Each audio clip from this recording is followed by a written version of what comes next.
What's up YouTube? Welcome back to my channel. For those of you who don't know or whose first time it is here, my name is Rebecca, I live in Boston, I'm queer, and I'm polyamorous. Now for those of you that pay really close attention, you'll probably notice that the setup looks a little bit different. The walls are a different color, the lighting's a little bit better, hopefully the quality is a little bit better. The first two videos on my channel are actually pre-recorded from this summer. So why did I just now upload these videos in January? I wasn't ready to film more videos. I went through a lot of pretty significant life changes in the last 6 months, and I can say wholeheartedly that I'm in a much better place than I was then or even a few months ago. I'm excited for the new year and I'm ready to start recording videos regularly for this channel. On that note, please don't forget to give this video a thumbs up and please subscribe to this channel if you're ready for new videos from me every week. So with all that sort of logistical stuff out of the way, I wanted to dive right into today's topic. Today I wanted to talk about jealousy. The number one response that I get from people when I tell them that I'm poly is, "Oh, I could never do that, I'd be too jealous," or "I'm a very jealous person." I've always found this response a little bit strange because I think a common misconception is that poly people don't feel jealousy somehow, which is of course a ridiculous notion. And as much as I don't think people actually believe poly people don't feel jealous, I fully understand this response because I hate feeling jealous. It's one of my least favorite feelings. And whether you're a monogamous person, whether you're a poly person, or whether you're single, we all feel feelings of jealousy all the time. We might feel jealous that a coworker got a raise and we didn't, or that your best friend has a new partner they're so excited about and you feel painfully single, when your classmate gets a better grade than you on an exam, or that our partner is going on a date with, or sleeping with, or even just texting somebody else. Long story short, feelings of jealousy happen to us all the time. So it's not about not feeling the feelings of jealousy or somehow pushing them away. It's how we deal with our feelings of jealousy and how our actions reflect that. So I'm telling you to feel jealous. Just feel your feelings.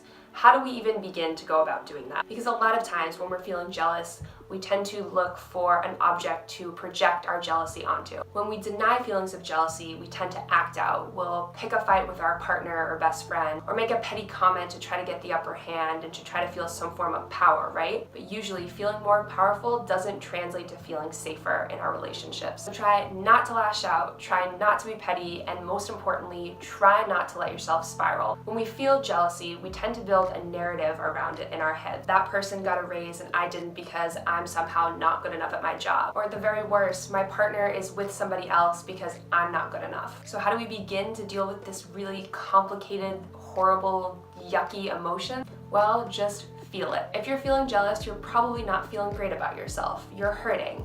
So allow yourself to just wallow a little. Allow yourself to feel a little woe is me. For me, that looks like sitting down and just writing stream of consciousness in my journal for half an hour and just getting everything that I feel out and onto paper. When I'm feeling more overwhelmed by feelings of jealousy, I'll get high and watch a horror movie, or I'll get my ass on my yoga mat and just move my body, focus on my breath, and try to tune out my spiraling mind. For you, that might mean blasting music in the middle of the afternoon and singing along until you're out of breath. Or you can go for a run or take a bubble bath. After you've had some time to just sort of sit with your feelings, it's time to do the work. Use the feeling of jealousy as a signpost to try to understand where these feelings are stemming from and what you can do to try to lessen the feeling of jealousy. Jealousy can show up as grief or hatred or self-loathing. It can appear as envy or competitiveness or loss. Try to follow that feeling of jealousy to a more specific feeling. I have always said, as a poly person, knowledge is power. The fear of the unknown is always scarier than the actual reality you face. So when my ex-girlfriend Heather started dating another person, I always asked a lot of questions. How often are you communicating with each other? Are you calling each other pet names like babe? How many nights a week are you spending together? Are you starting to feel more intimate feelings like you could possibly fall in love with her? And while these questions might seem really difficult to ask, and they are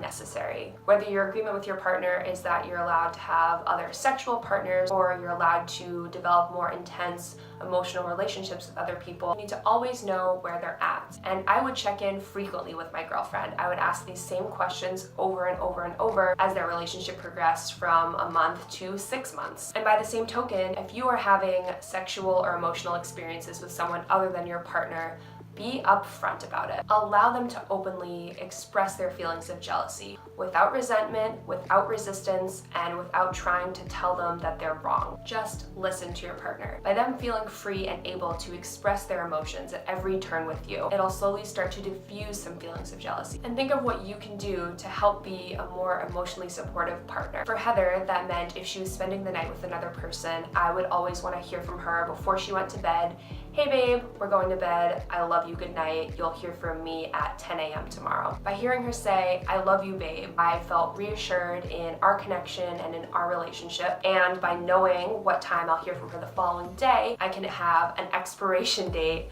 on my feelings of jealousy. I can guarantee you over time, if you put in the work, if you communicate with not only your partner, but also with yourself, the sting and bite of jealousy you feel tomorrow will not feel as painful as the feelings you feel today. And the ultimate goal is to start unlearning these feelings of jealousy that have been so indoctrinated into us by society. The real challenge is learning to establish within yourself a sense of security and worth that is not dependent upon sexual exclusivity or ownership over another person. When you love yourself without a desperate need for another person to validate you, that's the true reward of doing this work. So that's all I got for you guys today. Please leave a comment down below if you have any other ideas you'd like me to film videos about, or your experience with jealousy and how you dealt with it. And don't forget to hit that subscribe button and give this video a like if you made it all the way to the end. Thanks so much for watching, and I'll see y'all next time.